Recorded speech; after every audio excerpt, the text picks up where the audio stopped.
Emosional münasibətlərdəki böhran söylədikdə, yəni əslində biz proseslərə baxsaq və onların inkişaf tendensiyasına baxsaq, bu emosiyaların kimin tərəfindən qaynadıldığına da diqqət yetirmək lazımdır. Və Vladimir Putin düşənbədə düşünürəm ki, çox vacib bir açıqlama dedi ki, fakt faktlığında qalır. Yəni, bilirsinizmi, hadisə baş verib, tələfat var, təyyarə qəzaya uğrayıbdır. Bunu sadəcə olaraq kənara qoymaq və əməkdaşlıqdansa kimisə günahlandırmaq və biz günahkar deyilik söyləmək, təbii ki, emosiyaları da son nəticədə qızışdıra bilərdi. Yəni, bununla bağlı qarşı tərəf əlbəttə ki, ilk növbədə yəni, bu məqama diqqət yetirməsi ilk gündən daha düzgün olardı.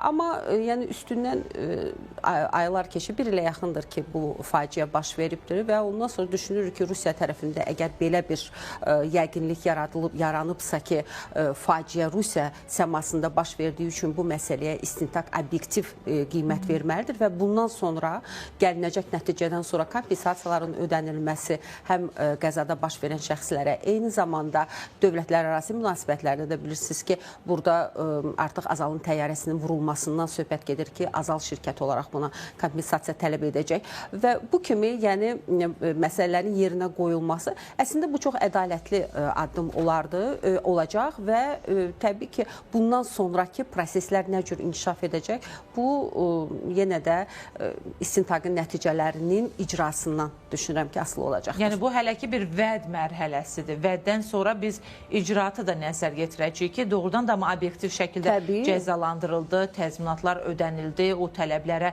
riayət olundu. Yəni proseslərin bu cür inkişafı bugün Azərbaycan tərəfini düşünürəm ki, qane edir.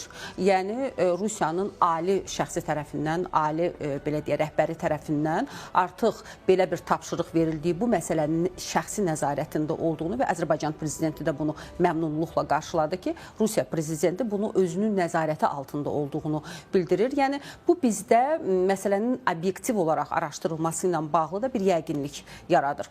Və düşünürük ki, kifayət qədər faktlar da var. Həm Qazaxıstan tərəfi istintaqa cəlb olunubdur. Çünki bildiyiniz kimi qəza